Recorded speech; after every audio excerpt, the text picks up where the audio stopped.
Good afternoon, everybody. You are listening to 89.1 FM WXVU Villanova Student Radio. It's a little past 4 p.m. on this cold, little gloomy Monday afternoon, but it's time for Fun in the Locker Room, your favorite sports radio show where we have some fun in the locker room, recapping everything in the world of sports, discussing hot takes, making predictions, and more. We're a radio show, but we're also a podcast now. Check us out on SoundCloud, Fun in the Locker Room, and check us out on Twitter, Fun in the Locker Room as well, where we post our polls and questions for our followers. We try and interact with you guys.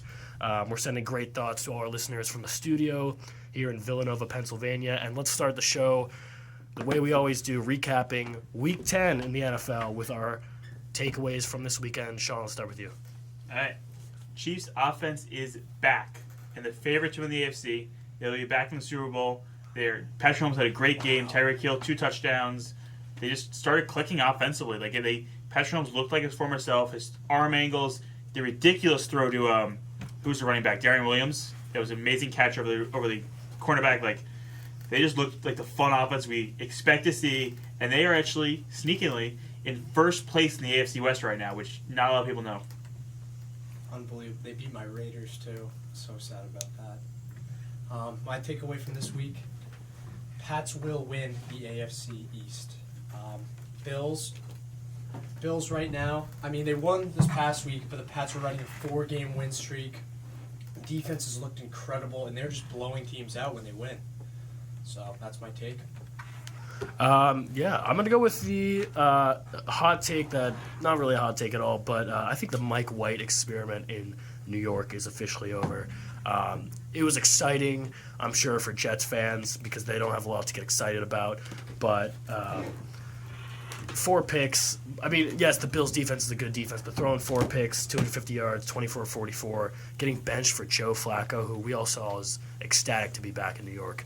To get benched for Joe Flacco, I think it's if there was any type of QB debate for when Zach Wilson comes back, I think it's over. They're both throwing interceptions. You might as well just give it to the second overall pick in this year's draft. So not much of a hot take, but we'll go with that. Why don't we get right into Sean's take, because we have all kind of, in a way, passionately talked about the AFC West the last couple of weeks because it's honestly the division that seems to be changing the most, maybe outside of the AFC North. So it's kind of, everyone's kind of on the same playing field, right, at this point, with record-wise. Yeah, they're all pretty much the same. The Chiefs do have a slight edge, I think, in win column. It's just bye weeks right now is probably most differential thing that's occurring between all of these 4 in the division. They've all had streaks. They've gone on. They've been hot. They've been cold. They've been all over the place. But right now, they're all back to equal right now. Mm-hmm. Next couple games are going to be the deciding factor for this.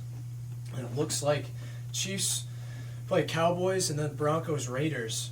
2 big divisional games. 2 huge divisional games for all the teams involved. Right after that, they play the Chargers. So they got the Cowboys and then 3 divisional games in a row. It's going to be a huge tell.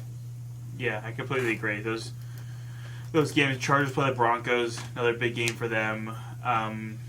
Raiders, Cowboys, they're all playing good teams other than the Broncos playing the Lions, which should be a relatively easy win for them. But I think the Chiefs are firing all cylinders. I know the Chargers played decently well. The Chargers, I feel like, are always in close games, but they can never close out the close game, which has been a problem for them for as long as possible. Maybe it's an organizational thing, but I don't know. No matter who's their quarterback, who's their coach, it continues to be a problem for them.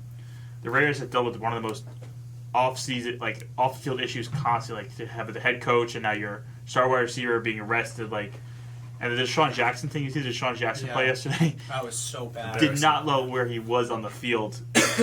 Broncos traded away Von Miller, but still playing well. I don't know what to make of this division.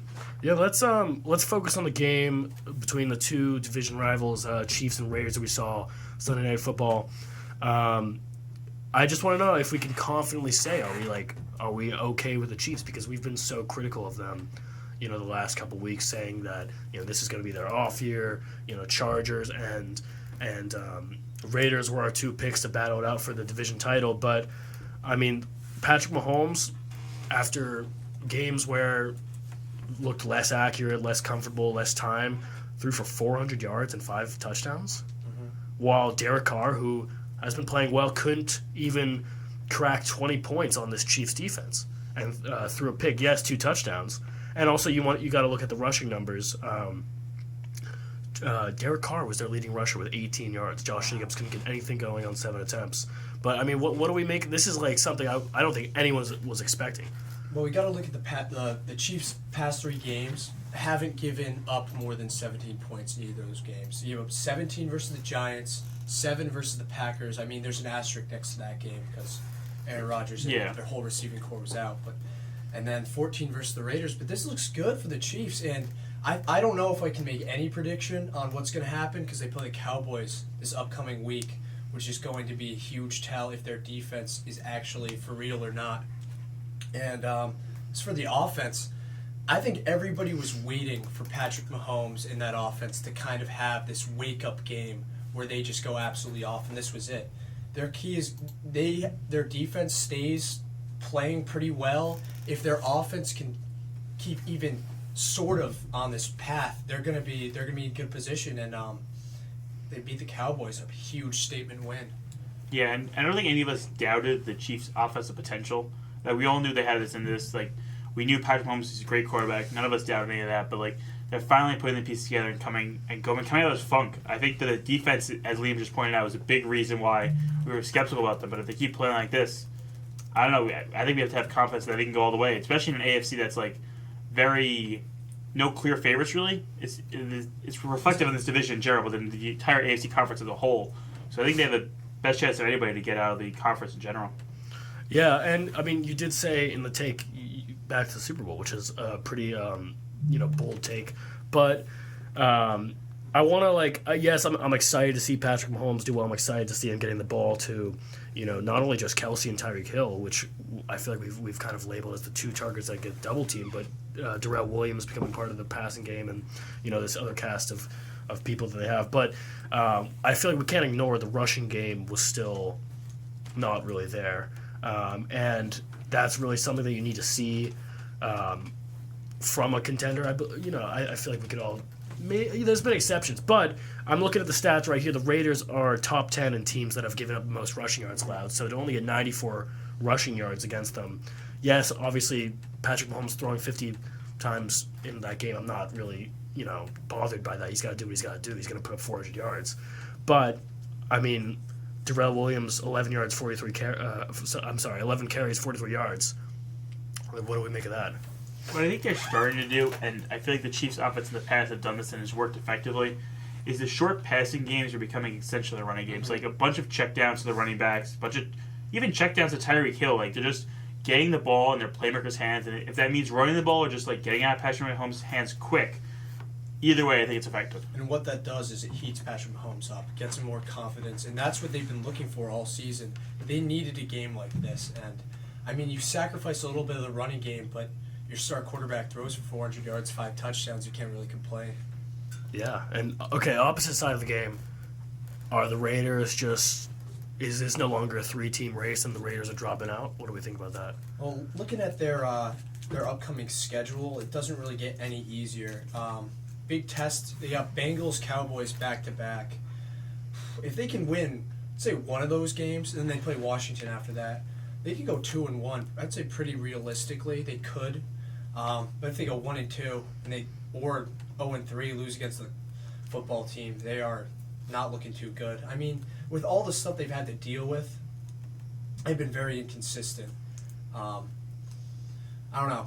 Big game against the Bengals, though. If they win this game, who knows what could happen? Still got a shot. And they're catching the Bengals on a pretty, emphasized slump that they're kind of in right now. So you can easily capitalize on this slump, but if they don't find a way to win and the Bengals, blow them out or whatever, that's got to be telling as well. Yeah, it's definitely. I wouldn't count them out. They've had a history of starting off well and not finishing well down the stretch. They're still 5-4. They're still a good football team. They've dealt with a lot of off-field issues. So another week, another calming down, another week away from the whole Henry Oak situation, the John Gruden thing. Hopefully, provide more clarity for this locker room. Hopefully going down. But I do agree it's a 3-team race, and it's not because the Raiders are out of it. The Broncos are not the team. They're not actually in this race. I know they're 5-5, but if you look at the Broncos' wins, the Broncos have beat the entire NFC East. They beat the Giants, which is not saying much. Wow. They beat the football team. Actually, they also the Eagles. Sorry, they beat the Giants, which the Giants. They beat the football team. Congrats. They beat the Jets. They beat the Jaguars. Football team just smoked Tom Brady. Okay, as you've seen in the NFL, anything happens, but these teams are not good teams in general. That's true. And their only statement win was against the Cowboys. It's the only statement win they have. They got blown out against the Eagles by 17 points. Like, they did not look competitive in that game at all. I don't think the Broncos are a realistic AFC playoff team this year, especially in a very crowded AFC. And we're clearly seeing the effort Teddy Bridgewater puts in. Did everyone see that clip of what was it, a fumble recovery, and he could easily hit a tackle, and he just decides, you know what, I'm going to pull a Cam Newton. Just he made like a business decision. Business decision. But, I mean, if that's the type of business decisions my quarterback's making, I don't know how the team feels about that. But I agree with you, Sean. It's those three. What do we think about the Chargers? It seems like they go on these, I'm looking at their schedule, start out 1-1, 3 wins, 2 losses, 1 win, 1 loss to the Vikings. So, inconsistent. Well, I've been saying this for a while. They have too many weapons on offense to not be putting up 30, at least like 25, 30 points a game. And that just hasn't been the case for them. They're putting up 20, 24, but their defense is giving up just enough for them to lose. And, I mean, you go against a team like the Vikings, a mediocre team, could sneak into the playoffs, but if you're a Chargers fan, if you're on the Chargers, this is a game you got to win. You have to beat the teams you can beat, especially when you got guys Eckler, Mike Williams, Keenan Allen. You got Justin Herbert, who at the beginning of the season looked like he was going to be one of the new faces of the league, but it's just they've been very inconsistent all season, and their offense really needs to wake up. Yeah, I personally, as my take to start the show was, I think the Chiefs are going to win this division. I don't see the Chargers. The Chargers race could challenge a little bit, but I feel like the Chiefs have the know-how and like the pedigree to like win this division in general. So then you're looking at a wild card spot, and the wild card teams in the AFC. I think the Patriots and the Bills, whoever doesn't get that's probably going to get the other wild card spot. The AFC, I think it truthfully comes down to, can the AFC North get two wild card teams, or can the AFC West steal one in? And the Chargers, Raiders have a chance. I think you're going to have to probably go over the next couple of games. So they have 9 more games. If they can go 5-4, 6-3 again, I think they probably have a chance to sneak in. So I would not bet against the Chargers. I think they could probably sneak in as a playoff seed, but they're looking at like 6th, 7th wild card spot. Nothing that you'd be too excited about if you're a Chargers fan. Yeah, I'm going to hammer home on Liam's point with the offensive weapons, and I feel like what the entire team needs is a challenge to step up, because this Vikings game, Austin Eckler, 11 carries, 44 yards to a team that statistically is giving up a lot of rushing yards per game. That's just unacceptable. Mm-hmm. Austin Eckler is a very important part of that offense. It allows Justin Herbert to kind of, once you establish that running game, feel more comfortable getting outside the pocket or throwing the ball or whatever downfield. So that's just unacceptable. You're not going to win a football game when someone like Austin Eckler, who's considered an elite back around in the league, getting you 44 yards against that defense, I wouldn't say that's acceptable by any means. And same thing with Justin Herbert, 195 yards to a team that's middle of the pack in giving up passing yards, but picking a touchdown. To get sub 200 yards, and we've talked about how explosive you have receivers and a running back who can get open to catch the ball.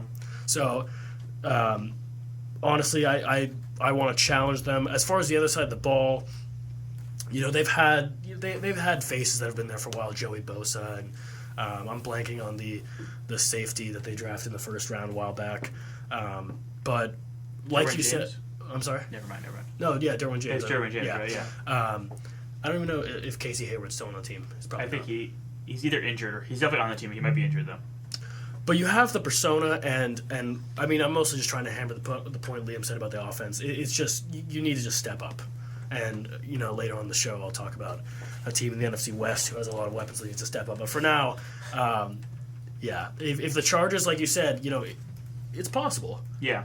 But you got to turn this around. Yeah. It's a 4-5 Vikings team who came into this 3-5. It's can't do that. Another interesting conversation about the Chargers, which they've had a problem in the past, is their lack of home field advantage. Like, you're from LA, Yes. Truett, so you understand this. From what I've heard and from what it seems on television, the Chargers don't have a very big fan base, and most of the times when they're playing these games, they're almost a road team on the road. Like, if you look at their record, they're 3-1 away, and they're 2-3 at home. So they have a losing record at home, and like it's an issue. And I don't know how easily solve this because they just recently moved to LA, but like I think this is actually hurting them and hurting their team and hurting their chances to win the division. Dude, it's honestly laughable. I think we all see the memes of like, you know, they show photos of the stands, whether it's more away fans or not, but it is kind of laughable. I don't doubt that's a factor to the team. It's honestly a little bit more laughable how the Rams moved to the state much later and still have more fans. Oh, Yeah. I don't know. I mean, yeah, the San Diego fan base, like, it's not... This was an issue in San Diego, too. Yeah, it was. So it's not like moving to LA, oh, you've robbed all these San Diego fans, but, you know, it's just my take on it. So over the course of this next... till the end of the season, we got so many in-conference games for this division. Kind of crazy to say this, but right now, the Raiders and the Chargers are the only ones with above 500 in their conference, in their division. So that's a little interesting. Chargers actually 2-0. Oh wait, I'm sorry, I'm looking at something else. Are you actually, saying Chargers are the best in their division? Yeah, in terms of divisional games. Divisional games. what is this? You're saying divisional games? Yeah. As in the whole AFC? In their AFC West? But out of all the AFC teams, they have a positive... They have their best record in the conference. Yeah. Wow. And they got a ton of games left in their division and in the conference. So huge tell what's going on. I think all the teams play the Cowboys, and then it looks like Bengals, Steelers. So they're playing all the same teams. But it's going to come down to these in-division games. And right now, I'd say it's a coin. It really is a coin toss. I mean, you got to be excited the way the Chiefs have been playing. Sean, is that going to be your pick? Yeah, they definitely my pick. They got the Broncos to play. They got Broncos twice, so those should be 2 easy wins. A lot of other divisional. It's a lot of divisional games. Wow. Yeah. So yeah, I personally picking the Chiefs. Pick Chiefs, Truett. I can't believe I'm saying this. My answer has changed like 3 times this season, but I'm going to go with Chiefs as well. I think they might be back, and it's exciting for football, for sure. I would love to see the Chiefs win. But I've been saying it since the beginning of the show. I still think the Chargers just have too many weapons not to turn it around. So I'm going to take them to take the division. But I think either way, we're going to see at least 2 of these teams make the playoffs. Yeah, for sure. And we will get to the rest of the AFC powerhouses we got to talk about and the NFC right after this PSA. Follow our sports page on Instagram, home to all things Villanova sports, from radio shows to sideline coverage, news, and more. Search WXVU Sports, WXVU Sports for more. Okay, so I know, Liam, you're pretty excited about the Titans, so why don't we just jump right into that? Not this week, because they whooped up on my offenseless Saints. This week came at a cost for you. Yeah, but once again, the Titans, without Derrick Henry, they do everything right. They win games. I mean, they beat the Rams, which was a huge win. Huge win. Defense really stepped up, but they came into this game, they knew the Saints were lacking weapons on offense at almost every single position, which I'm not going to get too into that. But they got the job done, stopped the comeback when it looked like the Saints were rolling, and 8-2, sitting atop of the AFC by 2 games now. Looking like they're going to be the 1 seed favorite in that conference. So they've just been rolling. This comes back to our earlier conversation where we were talking about the whole Derrick Henry injury, Yeah. and we were a little concerned about them losing their position in the playoffs. But like now it's the theory that if he comes back in the playoffs, he's healthy, Oh my he's God. rested. Like this is scary. I got to give credit where credit's due. Ryan Tannehill has been balling too. Yeah. He's been playing really well. So And it's not like they're like if you look at his stats, he's only got 213 yards and a touchdown. Like they're just finding ways to score. The defense has stepped up the huge. defense has been amazing. The defense has been amazing. Running backs, 66 yards and a touchdown. Like there's not much there. I don't understand how they're winning these games, but they're just grinding them out. If you look at the box score doesn't show the Titans should have won this game whatsoever. Like the Saints had way more passing yards, way more rushing yards, way more things, way more receiving yards. The Titans are just finishing opportunities. Yeah. They get stops when they need to, and they score when they need to. Yeah, I mean, I didn't personally watch the Saints-Titans game, but if we go back to the Titans-Rams that we talked about last week, they got the ball back in excellent position. So, you know, you can't penalize Ryan Tannehill for passing for 30 yards on a drive when he was given the ball at like the 50. Yeah. You know what I mean? Or closer. So, It is kind of, I forgot which one of you guys said it, the whole team coming around and getting it done. It's grind out wins. I'm honestly shocked that out of all the contenders that we've kind of identified in the AFC, that, whether it be the Bengals or, the Chiefs or whatever, or the Bills, the Titans are the ones who their best player got injured and they still continue to win. The Bengals have kind of been in a slump and Chiefs have had their mess, but the Titans are the ones that have continued and are 8-2. I'm honestly very impressed with the team. And it's not like they're playing garbage teams either. No. They got that huge win against the Chiefs where they blew them out 27-3, beat the Rams pretty handedly on a great defense. Made Stafford They beat the Bills. Awful. They beat the Bills early in the season. Close game. They just win close games, and that's why they've been so good. They have beat up in the past couple weeks on 3 of the top teams in the NFL. Like, if you're going to own the season, you say 3 of the top teams. You think the Rams, you think the Chiefs, you think the Bills. That's amazing. And they beat them. That's amazing. And they just had a lone loss against the Jets, which is just chalk it up bad loss. It's going to happen in the NFL. And the Cardinals lost, and the Cardinals are a good football team. So That was week 1. Yeah. Anything happens week 1. Yeah. And, going back to the stats, we're looking at the yards and touchdowns for Tannehill, but I think the key thing that we need to look at is turnovers. I mean, if he's not turning the ball over, that's a successful team for sure. And the Titans, they capitalize when their defense steps up. Happening against the Saints, they forced a huge fumble. Immediately, Ryan Tannehill scores a touchdown. They're taking advantage of what teams are giving them, and they're playing really, really well. And I for one, have been kind of I've dismissed the Titans' defense a lot, and it really took. I mean, I knew that Kevin Byard's a very good safety, but I figured the rest of the team is just not. It's a team sport, obviously, on that side of the ball. But that Rams game and to hold. Actually, I'm not going to bring up the Saints because the offense that we've mentioned, but just the Rams game in particular, it was amazing just to make Matthew Stafford, who I think a lot of people at one point or another had in their MVP conversation, look awful. Mm-hmm. Yeah. So I got to give props to the defense for sure. And quick shout out of this game to Trevor Siemian. I have been very critical about him in the past. He played well.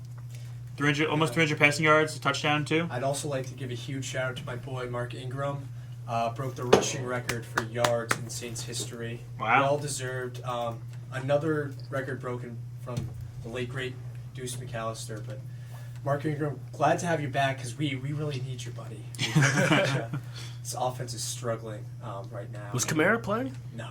Is he back next week? Do we have any confirmed that? I don't know, but at this point, I mean, Because it impacts my fantasy team, so I'm really hoping he's back next week. What's the mentality for the Saints? That's what I don't really understand, because if they have Alvin Kamara in this game, I think they don't lose by 2 points. However, they did a lot of dumb things. They fumbled way deep in their own territory. They missed extra points, and costly turnovers like that, a team like the Titans is going to take advantage. Looking at who the Saints have coming up, though, with the Bucs loss this week, which I'm sure we'll get into that, it doesn't really get any easier for them. They got Bills, Cowboys, Bucs, and then, outside of that, they got 5 winnable games, so we'll see. I just don't know. If the Saints don't have a shot at making the playoffs, which, they still do, I'd rest AK. I don't want anything. They've got a chance. Yeah. So they've got a 1-game cushion right now in the wild card race. The wild card race in the NFC is crazy. The Giants are 1 game out of a wild card spot. We're loving this right now. Oh my God. But it's competitive. It is. There's a lot of teams right there. There's the cream of the crop. There's the 5 teams, and then there's a bunch of teams like 5-4, 4-5, 3-6, just all fighting for that last wild card spot. If the Saints were to drop 3 games in a row, starting with, they lose to the Eagles. Well, okay, let's just say they drop 3 of the next however many, and it's looking like a lot of things have to go their way to get into the playoffs. With Alvin Kamara I feel like it's justified to use him as your what's the expression? Workhorse. Workhorse. Bell cow. Thank you. If you're in the playoffs, because that's kind of what he's done. He can go out there and get you. 7 touchdowns in a game, which he's done. But I see your point. I just don't want him to get when hurt. When do you pull the plug? That's the problem. If they're not gonna be battling for a playoff spot, there's no point in having him play. They don't have Michael Thomas. They don't have a consistent starting quarterback. Their wide receiving core is just terrible. And I mean, besides their offensive line, their offense is really, really bad on paper. Yeah, but with the NFC, what you was talking about true. being You out never of the thing, know. they're not out of this thing. No. Even with 3 wins, I don't think they're get out of this thing. They're going to be in this until the last week of the season, one way or the other. Yeah.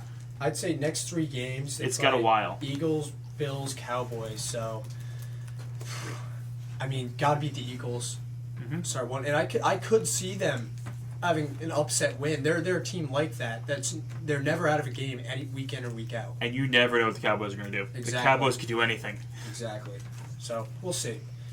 But I don't know. I just want AK to be healthy because when he is, and when he's got weapons with him on offense, oh my God, he is incredible. Yeah. So. Let's stick same conference. How about welcome back Cam Newton to the former squad that he won MVP with, went to the Super Bowl. Do we have any impressions from that? I obviously everyone saw he got so excited.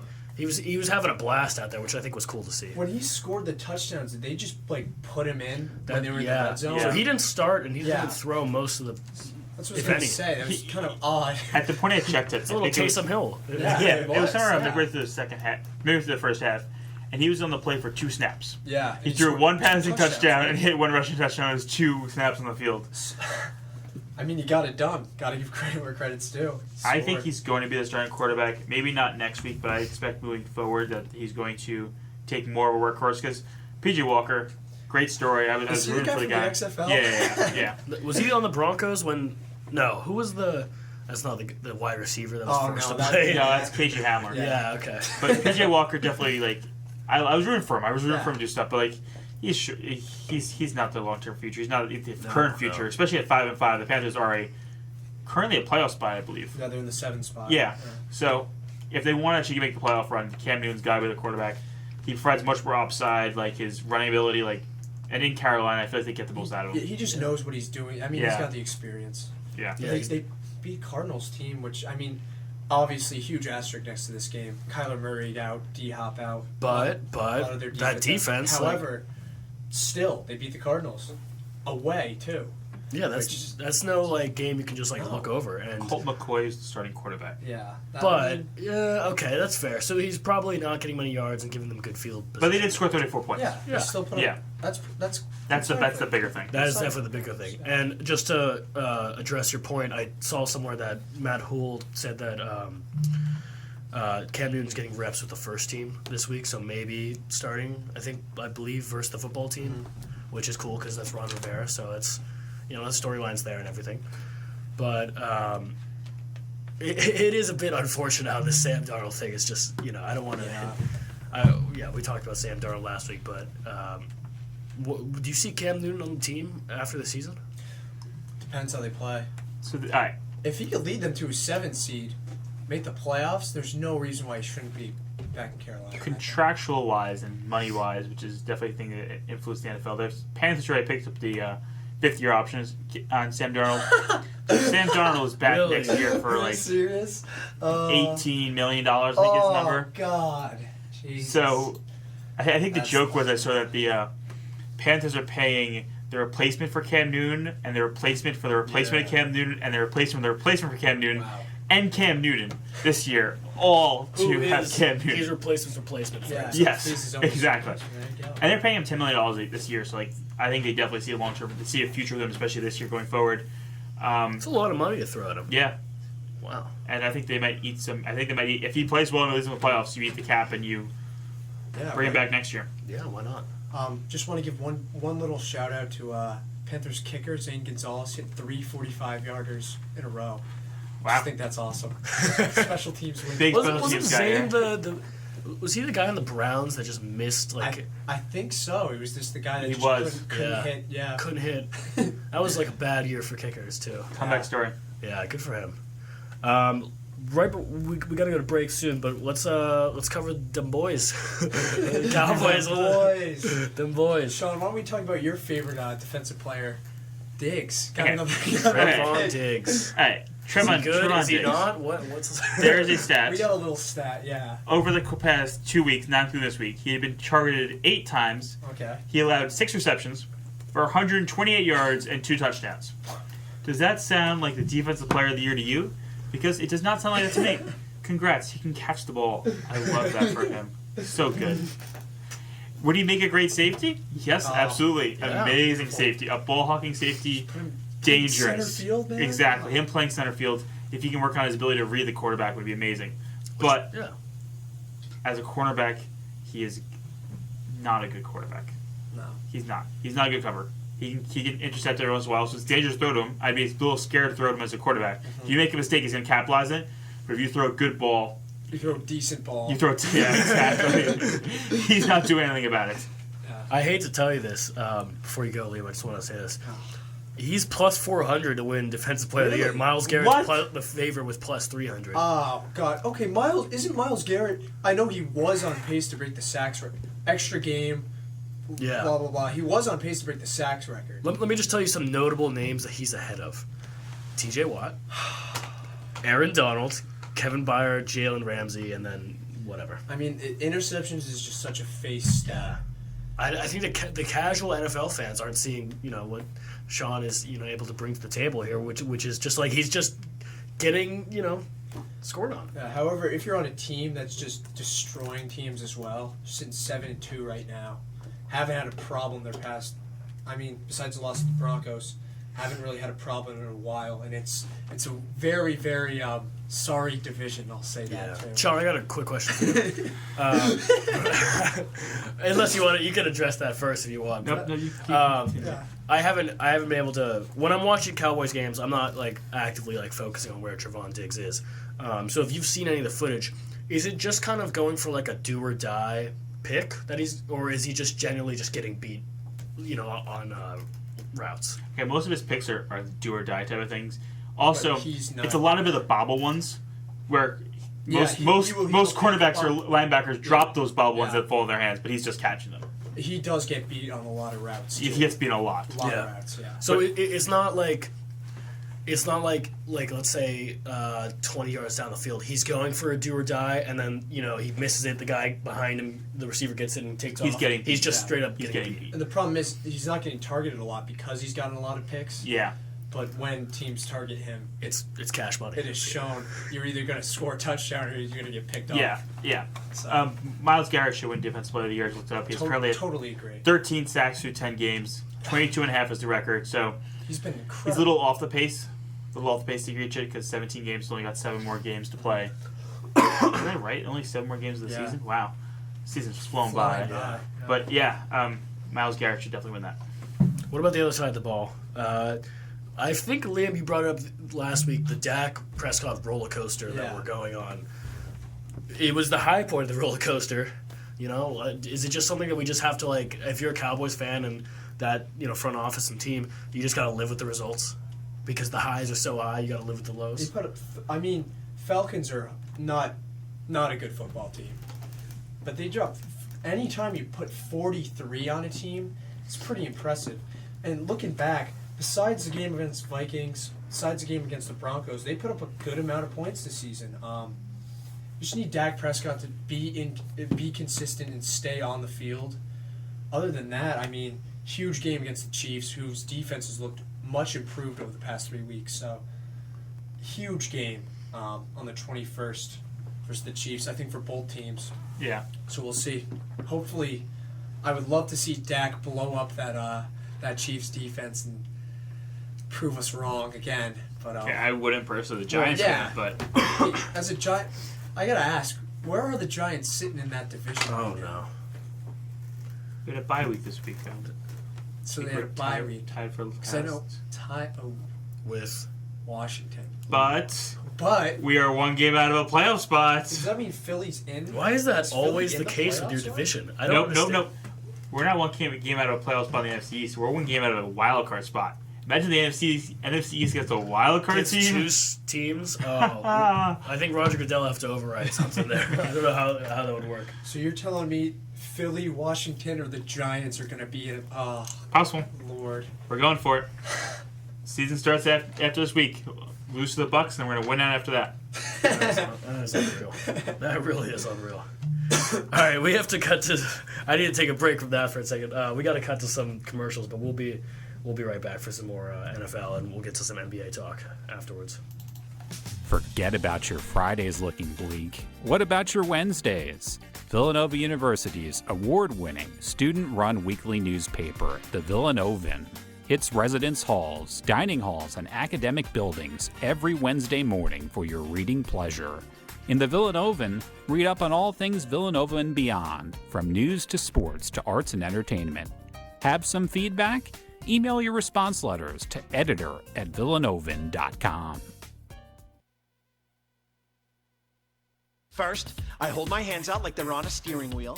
Then I look over my shoulder. 1, okay, cool guy. 2, 3 times. Next, I put it in reverse. Meep, meep, meep. Then I take it up and down, up and down. And that, kiddos, is called the forklift. Dance like a dad. It's a great way to make a moment with your kids. Now that's dancing. Sure beats flossing. Visit fatherhood.gov. Brought to you by the U.S. Department of Health and Human Services and the Ad Council. Now listen to V89.1 The Roar on your smartphone or mobile device with the free Radio FX app. Interact with WXVU shows and DJs. See our schedule and events, and more. Download the Radio FX app and search for WXVU today.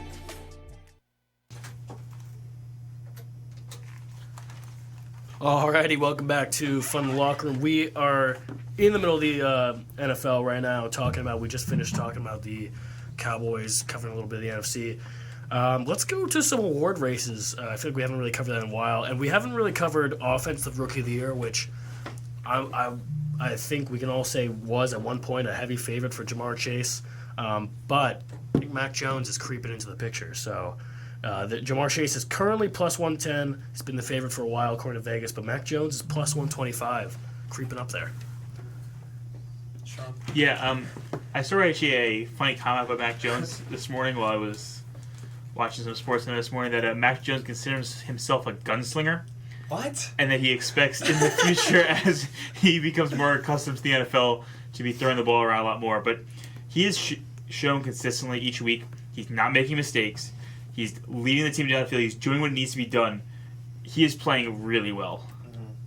I'm not a fan of the Bill Belichick's offensive style, that check down offense, but it works. Wins games. So it's winning games, and they beat the Browns. Yeah, it's not like they're beating bad teams either. I mean, once again, I think we said this last week. 4-0 away, very impressive, but they're differential in points for versus points allowed, plus 98. So they got two pretty good sides of the ball there. And Mac Jones, he's looked really comfortable.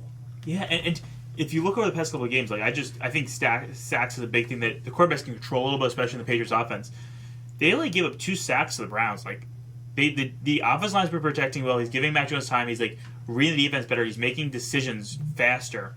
No picks, 3 touchdowns, only 198 passing yards, but that's what needs to get done. And the Bills have been so inconsistent. I could see the Pats winning this division. Oh, absolutely. Really good. Shout out to Jacoby Myers for breaking his incredible streak of receptions without a touchdown, I believe. NFL record. He finally broke it. Shout out to him. Wait, say that again? What was that? I think he had the most receptions without a touchdown as a wide receiver. It was something crazy, like 140 or something like that. Something nuts. So he broke that. On the other side of the ball, Jamar Chase, he's been getting double teamed every week ever since he got off the hard start. He's 5th in yards, 5th in touchdowns, and is 3rd in yards per catch. As a rookie. Only problem is the Bengals and Joe Burrow have been in a pretty bad slump as of recently. Yeah, last 2 games, Jamar Chase has combined for, if I'm doing my math correctly, 81 yards and a touchdown. 2 games. Yeah, it's not a great stat there. After putting up, let's call it 4 straight games where he's either approaching 100 or clearly surpassed 100 with 200 yards. So, I mean, that's a pretty big drop-off to go from 200 to 32 to 49 in 3 weeks. Is Joe Mixon, is he... No, Joe Mixon's healthy. Joe Mixon's playing. He's playing well. Okay. Um, But they still got weapons on that offense. T. Higgins, Tyler Boyd, Joe Mixon. I mean, young offense, young quarterback, young receiving core. They're in a little bit of a slump right now. If Joe Burrow turns it on, Jamar Chase gets open. so I have a question See for this you, good Liam. production. If you were a betting man, which we're not condoning any form of betting whatsoever, Got to be 21. who would you pick to win Rookie of the Year? Mac Jones or Jamar Chase? Where's the most value? I mean, they're essentially the same. Plus. Yeah, just plus if it's the same. 110 for Jamar Chase, plus 125 for Mac Jones. Yeah, so who do you think wins it? Man, that's tough. You know, I love Joe Burrow. I really like the Bengals. I'm going to go with them. I think Jamar Chase, I think they're going to turn it on. Truett? However, if the Pats win that division, Mac Jones has got to be Offensive Rookie of the Year. So how much does record and winning the division, like, would you say plays into this? I'd say a big part. Let's say I mean, they're both pretty similar records right now, but let's say the Bengals, come in second behind the Ravens. Well, this gets into a conversation about what the actual these awards true. mean, because like the MVP has been debated in a while, and I think MVP personally, I think it's a lot to do with record on the best teams. But Offensive Rookie of the Year, I think more is about talent and less about how your team is doing in general. So I think the record should matter less in the situation. Yeah. Because Jamar Chase can have obviously Mac Jones has a bigger impact on games than Jamar Chase does. 100%. But It's unfortunate because a lot of this rides on Joe Burrow and if Jamar Chase is going to get double, triple teamed or not. yeah, I personally think that Mac Jones will win this award. I think he deserves to win the award. He's played really well. He's stabilized a rocky situation in the Patriots over the past 2 years. So. I would say so. And he's given them a lot of hope to the future. The Patriots fans are ecstatic about him. So I think Mac Jones is going to win the race. Fits the system very well. Yeah, I mean, I'm gonna echo what you guys said. I don't know. It's just so difficult because it is different positions. It's generally a quarterback award. I feel like. I don't know. I do want to hear, because none of us are Bengals or Pats fans. So I do want to hear. We have a Mr. Will McKeon is a Pats fan on the phone right now. Will, can you hear us? Oh. He zipped you. That happens.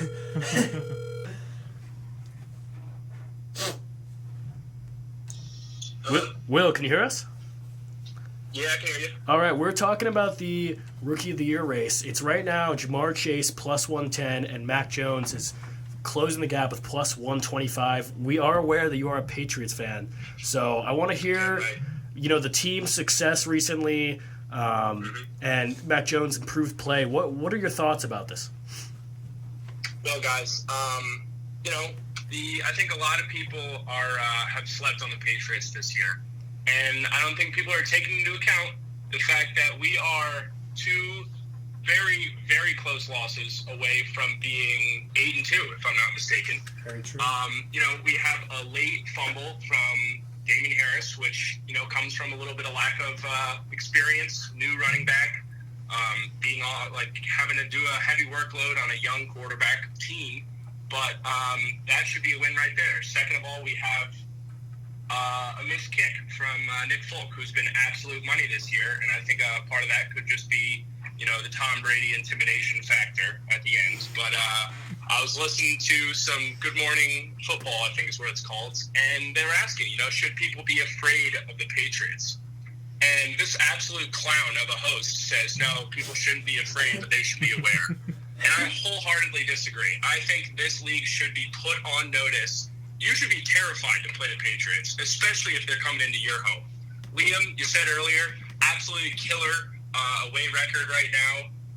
We have just an absolutely dominant running game. The O-line's firing on all cylinders. We have three pretty damn good backs right now that are sharing the workload. And even, when our main guys out in Damian Harris. We have Bolden and Stevenson to just pick up the workload.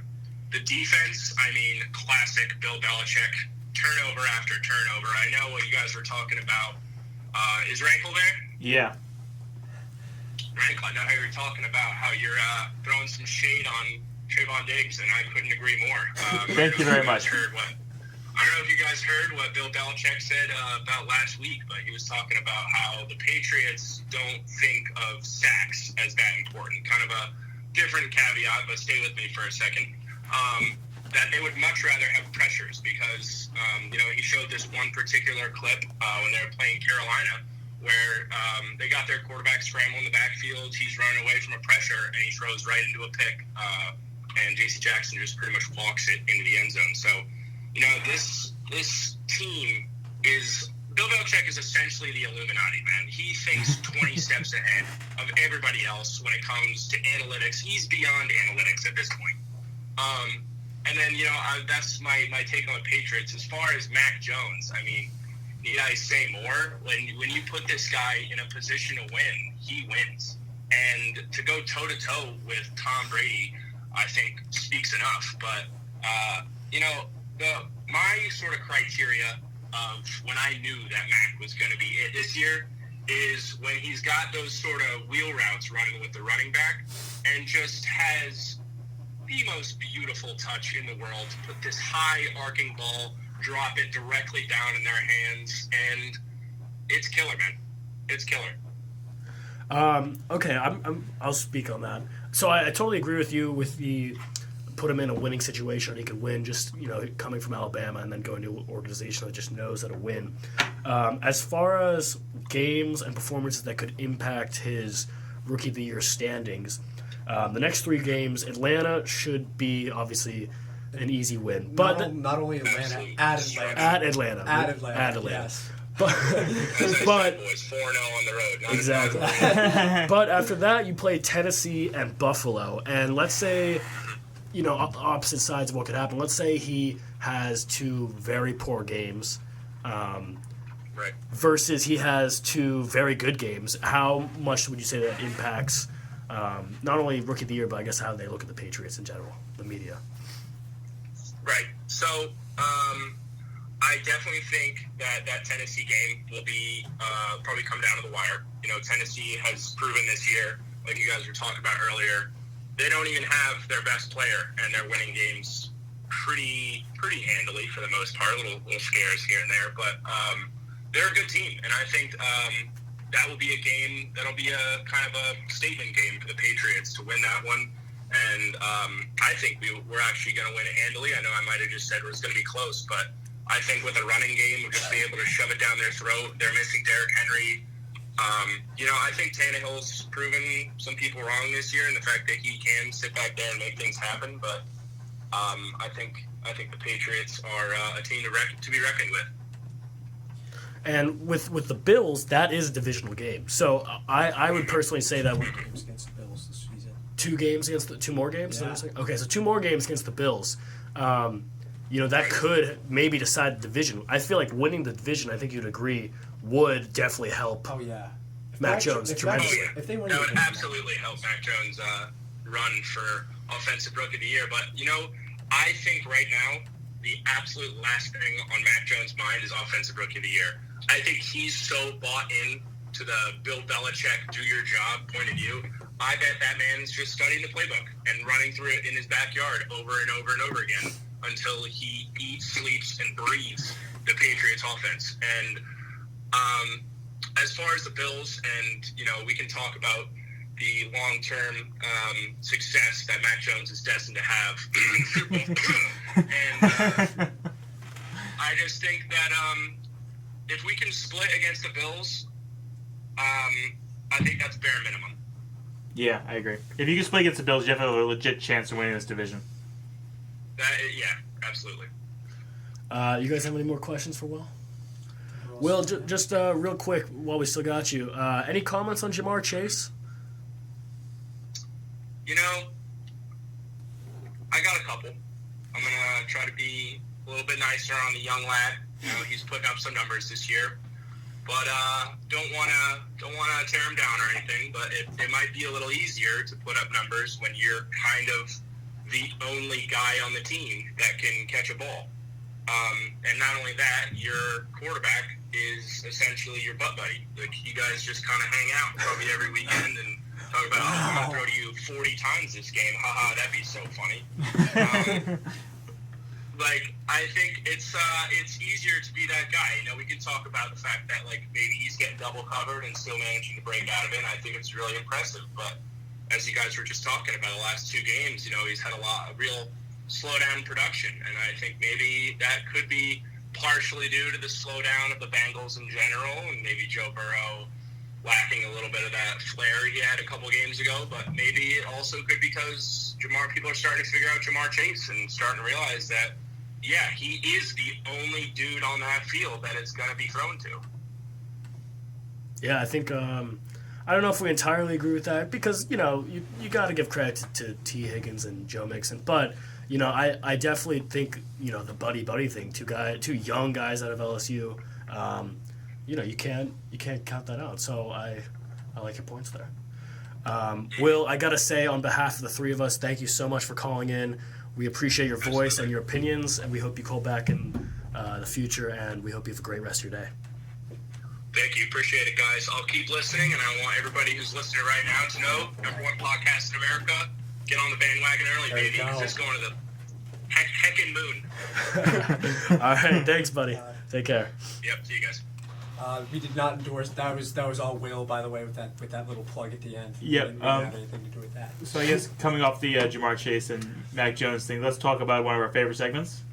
Little Monday Night Football picks. Oh, I yeah. like that. Yep, Monday Night Football. We got big one this week. I am currently at 7-2, absolutely running these picks. How does he do this? Well, Liam at 2-7 and Truett at 3-6. Your fading has not worked so far. Sean, what are you picking tonight? Monday Night Football. Rams -3.5 at the Niners. That is quite the line. It is quite a line. I was talking to my roommate last night about, like, it seems like a trap game. That's such a trap. It seems like such a trap game. But the Niners are so bad. But Right? my Pick it, Sean. currently my fantasy team is down to our caller Will McKeon by 102 points, and I have the Rams quarterback, the Rams running back, the Rams wide receiver to go. So I'm going to hitch my wagon on those guys, and I'm going to hope the Rams absolutely blow out the Niners and cover easily. I guess not a blowout. I think I'd like to keep it high scoring and close, but Rams win by a touchdown at least. Rams -3.5. Book it. I guess I'm just gonna stick with my, even though my guns haven't really been working a whole lot, I'll stick with my guns. Sean, I'm gonna fade you once again. What are you so? Oh my god. If you're not first, you're last, and You're last. right now I think, how many weeks are there in the season? Is it even statistically possible for us to catch up? I could come back if I win. I think I gotta win out. But You gotta win out. Niners. I don't even want to say it. Niners cover. Yeah. 89% of all the bets placed on DraftKings have been on the Rams. And I'm fading the public on this one. Fade the public. Not only fading Sean, but fading the public as well. Niners, please. I'm begging you. Please, just help me out a little bit. I need a win. So, was the last game the Rams played versus the Titans? Yeah, because they had the bye. No. Last game was Sunday night. Last Sunday night Oh, they played. yeah. So they also just got Odell. Robert Woods is hurt. Robert Woods tore his ACL. It doesn't really matter because Matt Stafford and Cooper Kupp and Darrell Henderson and that offensive line. My 3 guys. This screams trap game. I don't care. I'm going with Sean. I'm going with the Rams. 3.5. What are you getting from this? I'm trying to choose an accurate pick. He's trying to help our listeners. If the Niners cover and or win this game, I don't know. I will lose my mind.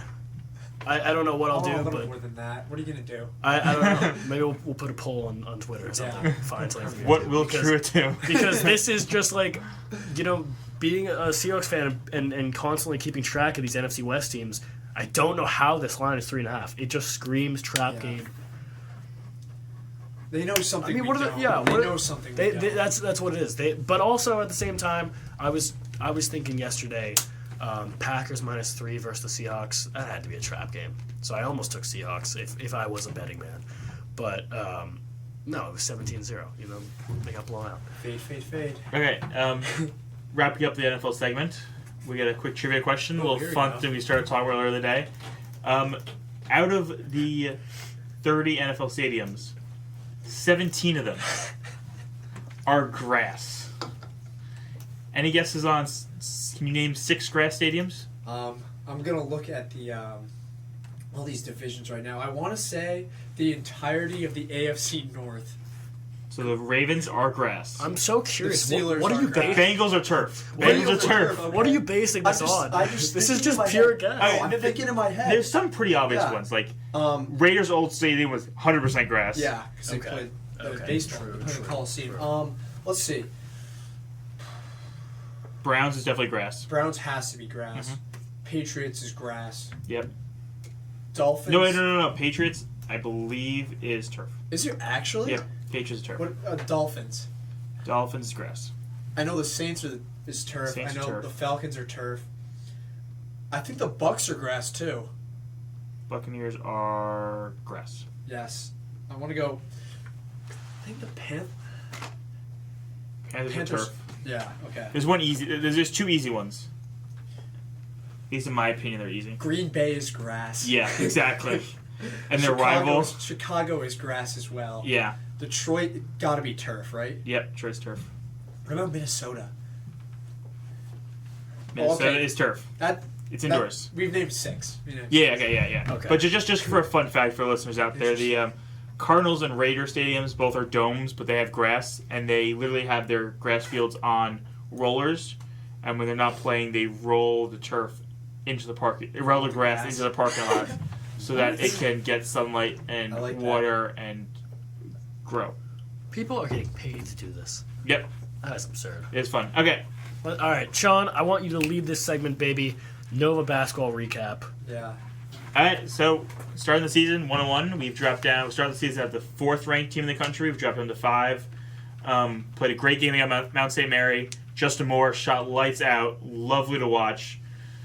Slater shot well. Love that. He's a big key to this team going forward. Like if Slater's, we know he can play defensively. Yeah. Defensively, he's outrageously really good. But if he can step up offensively, because we know the contributors, we know Collins is going to play well, Jermaine's going to play well. We know those guys. Justin Moore, we also think is going to play well. A lot of breakout candidate on many people's lists. Put up his highest total points after not getting subbed from a Big East first team, which I guess he was pretty mad about because he went and dropped 27 his first opening night. So that's basically the first game. First game was a blowout. It didn't really matter. The UCLA game we'll get into a little bit. We watched it. Close OT loss To the 2 seed. to the 2 seed in UCLA. Late games, 11:30 our time, so past those guys' bedtimes. But the team in general, I guess, these my initial reactions. Eric Dixon, Oh yeah. Defensive monster. very well, and he was scoring well offensively. He had like a post fade. We haven't- I've Yeah. never seen him take. We haven't Never. really okay. Jeremiah was our big man, but he wasn't like our. He's not a prototypical big. He's man. not a rim protector. No, we haven't had center in Eric, since. Eric Dixon plays offensively like a big man too. Yeah. Defensive pest. I like the way he played. Yeah, I just want to say one thing. You take out those last 5 minutes, we looked incredible. oh, absolutely. The big question mark, at least in my mind, defensively. Oh my God, like we played well. We like did. Defense has been a problem, but we were switching well. Like we settled in. They were just making tough shots. Oh, they made tough shots all game. Yeah. That last little bank runner, floater, absolute prayer off the backboard and somehow went in. You tip the count to them. Yeah. Tip your cap to them. They're defensively, they looked fine. I'm not worried about that. I think the biggest problem, Caleb Daniels. Yeah. Oh, he played so bad. Without him, we don't have a bench. We really don't. We were on a 6-man rotation at one point, and It's 7 with Chris. Wasn't it because Justin Moore was in foul trouble that he was Yeah, even? yeah. So If Bryant's going to get healthy, he expensive a little bit. The freshman, it's early in the season, Yeah, so Jay so Wright not didn't gonna want to play him trust a the lot. freshman, but especially in a big game Yeah. like this. As the Second season game of goes the on. season Yeah. is what were they, a Final Four team last year? yeah. So that's a lot to ask. You can't really Yeah. play the freshman. As the season goes on, I think the freshmen get more and more time. They're big guys. They're big, strong guys. Especially against a weak Big East. Oh, absolutely. We're going to see a lot of the freshmen play. And hopefully, we can have a couple guys get into their own. Our big games are the non-conference games this year because we still got a game against Tennessee this Saturday. I think the 16th seed in the country. Howard's tomorrow, I want to say. Howard's tomorrow, Tennessee Saturday. We still play Syracuse and Baylor before Christmas. Wow, Wow. Syracuse. And I've Baylor. I have Defending heard champs Baylor Bears. rumors are that the entire Villanova basketball team is very excited to absolutely destroy Cole Swire, and they do not like Good. him whatsoever. So Oh, that's right. I don't like Cole Swider either. love to see them just Slowest- destroy I want to see Swire. someone poster him. Slowest feet I've ever seen. Wow. Jay Ray's gonna scream at him and forget that he's not his player anymore. Oh my goodness. Yeah, but that's a little Villanova recap. Anybody else got any comments about the Villanova game so far this year? I think we're gonna be really, really good this year. Yeah, and Collins played really well, shooting lights out, deep threes. Like He's our leader. He Yeah. made shots against UCLA, which Made he shots when some you needed 'em. shots. Yeah. He did. All right, that was our Villanova recap. We're going to cut to some quick PSAs before we finish the show with a little basketball NBA segment. Stay tuned. Is your Play-Doh paper due tomorrow? Need a fresh set of eyes to look over your final draft? Haven't even started yet? You can make an appointment at the Villanova University Writing Center. Located on the second floor of Falvey Memorial Library, the Writing Center is full of professionally trained tutors who assist Villanova students of all majors on their writing assignments, from personal statements to thesis papers, at any stage in the writing process. Hours of operation are Sunday 3:30 to 7:30, Monday through Thursday 11:30 to 7:30, and Friday from 11:30 to 3:30. Stop in or call 610-519-4604 to make an appointment today. All right, so welcome back, everybody. A little fun locker room. Second little bit. Time for our basketball segment. Talking about the NBA. Teams that have impressed us so far this year.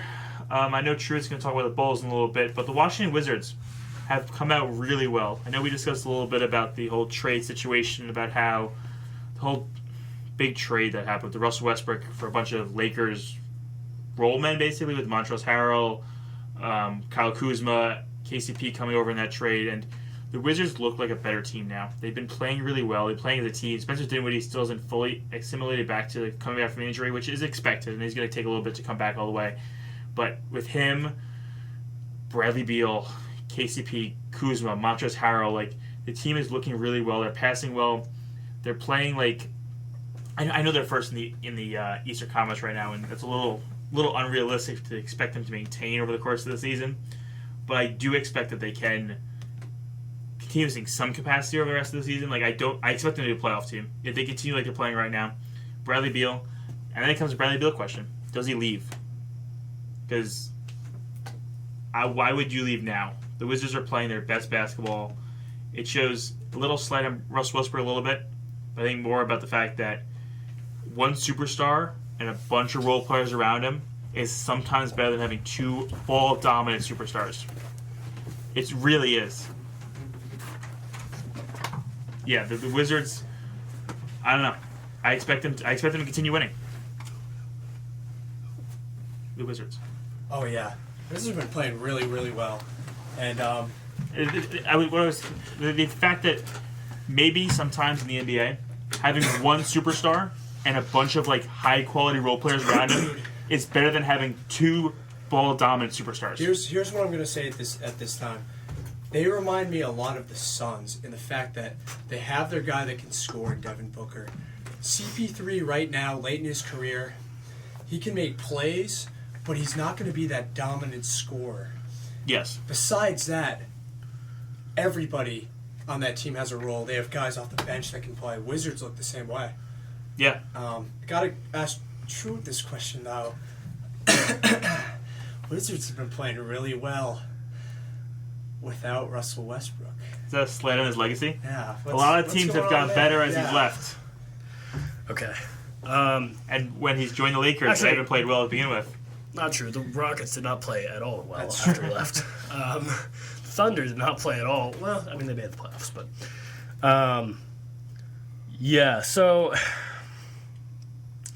I'm going to try and leave a lot of bias out of this. I think it's twofold. I mean, there's a lot of things to take in.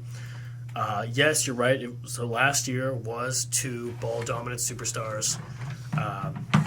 But at the same time, Thomas Bryant had torn his ACL, and so Robin Lopez and Alex Len are playing the majority of your center minutes. Like, you can't win many games when Robert Lopez and Alex Len are your center rotation. And now they have, they did bring in guys through the Russell Westbrook trade, and Thomas Bryant's healthy. So that's one aspect. Thomas Bryant's hurt. He's not been playing much. I'm sorry, okay. Well, they picked up Daniel Gafford, Montrezl Harrell, yeah. That's the guy. Montrezl Harrell is playing out of his mind. Daniel Gafford also was a great pickup last season. I've really liked him a lot. And hate to say it, Kuzma's been playing. Hold on. So the one thing is the centers. Also, I stand by this in saying the Wizards did not have really anybody that could get their own shot last year. The third option was essentially Rui Hachimura, and the guy that was handling the ball the most outside the two of them, outside of Russ and Bradley Beal, was Ish Smith off the bench. So you can only go so far with that as your three ball handlers. But, I will say... okay, and then one more aspect. The Wizards last year came out of the gate playing like the Sixers twice. They played a lot of hard teams. That's kind of a cop-out answer. They have been beating up on the Magic, and the Cavs, but it's a cop-out answer. I won't. Hey, they made the playoffs, though. They did make the playoffs. They made the playoffs for the first time in a while, pretty much since John Wall was healthy again. So that is something you have to give Westbrook credit for. At the same time... I want to butt in here, too, with a much worse team. Yeah, much worse. At the same time, I'm happy that the Wizards got back tremendous depth in that trade. And bringing in Spencer Dinwiddie. Tremendous depth. You have... Kyle Kuzma can put the ball on the floor if he needs to. Spencer Dinwiddie, you can give Montrezl Harrell to go get you a bucket through a post move. The depth they've got around Bradley Beal was just not there for Bradley Beal and Westbrook. So, to what Sean said, trade a superstar for depth, I think it is addition by subtraction if you think about it. But I don't think that should be a stain on Russell Westbrook. I think it would have been the same thing if you traded away, let's say, a healthy John Wall or another ball-dominant player. It could be a stain on his legacy. I don't know. We have to see if the Wizards... It looks like they're going to make the playoffs. We'll see if they ever come back. The East right now. We'll see if they ever come back down to earth. It is less than 15 games in. They're playing out of their minds right now. And the thing is, Bradley Beal's not doing everything. He's not even shooting that well this year. It is a lot of guys like Kuzma stepping up. So that's my 2 cents about it. I want, if you guys are down for this question, I saw ESPN Mike Greenberg said the other day that if you take the players that have been subtracted from the Lakers in the last 4 years, so this is LeBron's 4th year in the Lakers, you could make a playoff team in any conference out of those players. Let's read this team, Truett. So we have notable ones: Lonzo Ball, Josh Hart, Brandon Ingram, Kyle Kuzma, Montrezl Harrell, JaVale McGee, Andre Drummond, Marc Gasol, KCP, Alex Caruso, Danny Green, Zubac, and a couple other ones that I don't think would move the needle. But team's definitely fighting for a playoff spot. Yeah, that's for sure. With the way they're playing, with the way these players are playing right now, and I think a big thing was the problem when LeBron went to the Lakers is that they got rid of a lot of young guys who needed time and things to develop. And who need the ball. Not the ball, but just opportunities. Yeah. They needed opportunities. And you're bringing a guy like LeBron who just takes all those opportunities away from them a little bit. I know he passes around, but you're taking you're allowing these guys to grow. You're not allowing them to grow. You're just throwing them in the spotlight. And a lot of these guys have grown leaving his spotlight. I don't think Lonzo Ball would be as good as he is now if he had stayed there. 100%. Same as Kuzma, same as Brandon Ingram, all these guys. But they've developed into their own away from Lakers. I 100% agree with you. I want to make a quick comment on Kyle Kuzma. Watching the Lakers and seeing his media attention, everyone just poops on him, right? Because he does have moments where he just with the Lakers where he just didn't get the job done. But that was a lot of playoff moments that they're talking about. In the regular season, he shot more threes. He made more threes at a higher percentage than Trae Young last year in the regular season. Wow. That stat is, if you think about it, is unbelievable.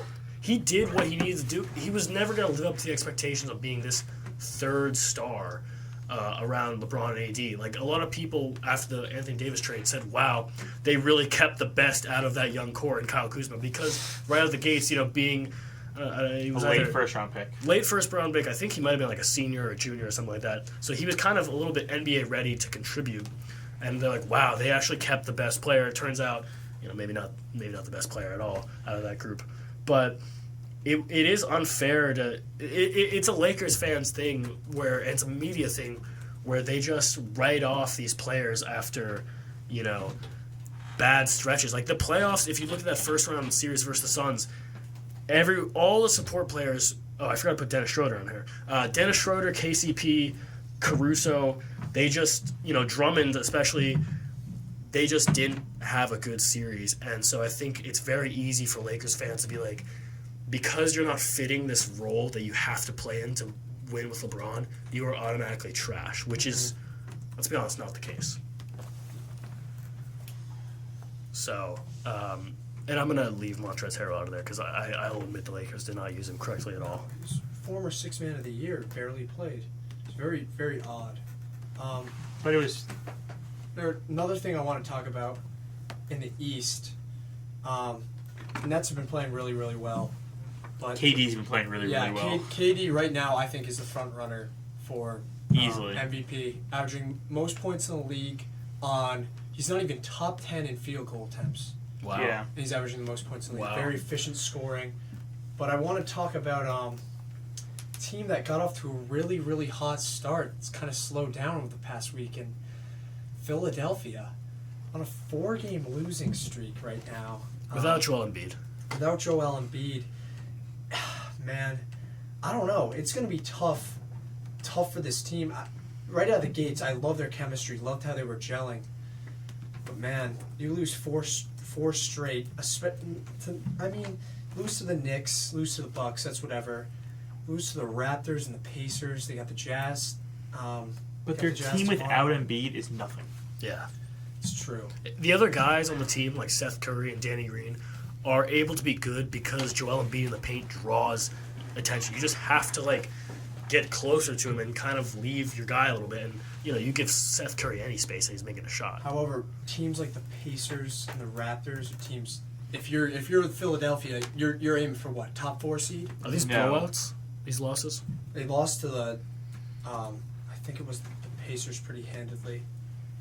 Yeah, I think the Sixers are a 5 or 6 seed, to be honest. 5 or 6 seed. I mean, you can talk about the whole Ben Simmons thing over again. I would put the Nets, the Bulls, the Heat. Heat have been playing really well. Nets, Bulls, Heat, Bucks above them, Yeah. and maybe even the Knicks or the Hornets. I will say, speaking about the Heat, that Heat Lakers game was very entertaining to watch. I want to give major credit to Tyler Hero for just. He's been having a really good season. This could be the earliest we see locking in the favorite for Sixth Man of the Year. Mm-hmm. He's just going off in his role. Just a stupid award. It is a bit of a stupid award. Yeah, he plays like twice as many minutes as the starter Duncan Robinson. But Lou Williams just won a bunch of Kia Sorrentos. That's what. Yeah, but on the other side of the ball, just going back to the Lakers, I'm still not worried just because they have shooters. They have shooters on that team now that people are getting healthy. Once LeBron comes back and he's still been out, and it's hard to win without your best player. Wayne Ellington, Bazemore, Malik Monk had the game of his life. He's the only reason they won that game, if we're going to be honest here. Who else won? Avery Bradley. They have guys that can make shots. They just need to really put it all together, and it's kind of what's happening soon, but without LeBron, there's going to be readjustments. So I think it's a little disheartening, though, because still, without LeBron, that team's good enough to win games, and they really haven't been beating the teams that they should. Getting blown out to the Timberwolves. That was bounce back win against the Spurs. Yeah, but they were up at half against the Timberwolves. Yeah, lost by 34. Embarrassing. Yeah, I mean, we'll have to see. There's nothing really too new about the Lakers. What are our thoughts on the Chicago Bulls? Who we've talked about them before, but they recently beat the Nets. They got beat by the Warriors, who that was another test, but they beat the Nets. And from watching that game, one of the first Bulls games I've really had a chance to sit down and watch most of it. To beat what many people are considering the Eastern Conference favorites, their offense, and I've always I've gone back and forth on Billy Donovan when he was the Thunder's coach, but he is just the offense he's running and utilizing all the pieces and the lineups and everything, and it's honestly beautiful to watch. The spacing with Levine, Lonzo, and Vucevic, and a pick and pop between Levine or DeRozan and Vucevic is just, you can't stop that. No, you know what I mean? DeMar DeRozan's been unbelievable. this And season. before I turn over to you guys, the pace they play at is incredible. The Nets, like, when they were playing, they had a lot of older guys. Like, you can't expect LaMarcus Aldridge to get back down the floor that fast. And they have a lot of guys that can hit. We're kind of in the era of, if you have like a 2-on-1 fast break, one guy might just pop out to the three-point line. Yeah. And they have guys that can make those shots. Well, they do it very, very interesting, and they do it perfectly for who they have. They get a rebound, the ball goes right to Lonzo. You got gunners, Levine, Caruso, DeMar DeRozan running the floor. He just plays quarterback. It's beautiful basketball. We got to give a shout-out, though. Alex Caruso right now, leading the league in steals at 2.5 a game. That's crazy. He's been that perfect guy off the bench for him. Can hit threes, plays suffocating defense. We saw it on Curry the other day. He played great, and this Bulls team it's scary. It really is. Yeah, and Vucevic can also throw the ball on the court, like him getting a rebound, quick outlet pass. It's like they have the ability to do that, which is really nice. Yeah, so that team, I think this Eastern Conference is going to be exciting to see how it changes. It is fun, for sure. We got to wrap up soon. I know we'd love to talk more about NBA. We could spend hours talking about it, but Sean has some NBA trivia. Let's hear it. Okay.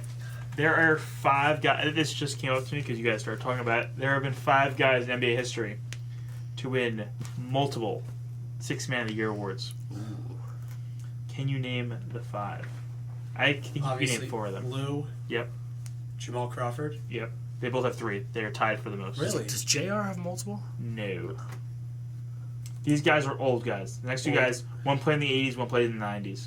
I'm trying to think of 6-Man a year in the 90s. I personally don't think of them as 6 men. They're starters in my opinion, but they won 6-Man of the Year awards. Did Kevin McHale won a couple, right? Kevin McHale won 2. Yeah. Wow. So we got 2 more? Wow. 2 more. Is there a Bulls guy from the 90s? No. No? What? Can we get the team? Okay, so Ricky Pierce won one of them. Yeah, no way we're doing that. None of you guys would have gotten that. Wait, how many did they win? Ricky Pierce won 2. Jamal Crawford and the Williams are the only guys who won 3. The next guy is Truett. You should know him. Oh, is he a Sonics guy? Yeah. 80s, you said? 90s. Deadlift? Deadlift. Yeah. Lethal. There you go. I think of him as a starter. Exactly. I think of Kevin McHale and Deadlift, both are starters. Yeah. How many did Deadlift win? 2. He was Dirk before Dirk. Deadlift won 2 in. Let me see if I can find the years. If only that team had beat Michael Jordan. Well, It does not say what nobody years he beat won it. Michael Jordan. Deadlift Shrimp. 1 second. Some iconic photos of Gary Payton trash talking MJ. Yeah. Like just outside of basketball, The just glove. 2 personalities like that. Yeah. That's crazy. So he won them in 91 and 92. Wow. 91, 92. So that was pretty early. Before Pretty young. I want to say they went to the finals like 97. Yeah. Actually, he didn't even win them he won them with the Pacers. Are you serious? Wow. 91, 92, the Pacers got traded to the Seattle Sox in 93. They went to the Wow. finals. Yeah. So he must have started with the Second half. Sox. Had Yeah. to. And then he Yeah. came off the bench. Sean Kemp, Gary Payton. Is that like a Mark Jackson, Reggie Miller days? He was, I guess, coming off the bench. Mark Jackson. That's a good team. Yeah.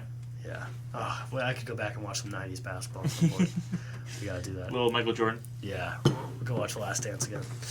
All right, everybody. This is Fun in the Locker Room. It's 5:20. We'd love to talk for more, but you're just going to have to catch up with us next week, Mondays, 4 p.m. We'll be back with more NFL, NBA, maybe some more college. Stick around. Don't forget to check out the podcast on SoundCloud, Fun in the Locker Room, the Twitter that Sean works very hard at. Maybe we'll see what he'll do if the Niners wins tonight. Be sure to watch the game and see who wins and who's going to be right. And catch us next time, Mondays, 4 p.m.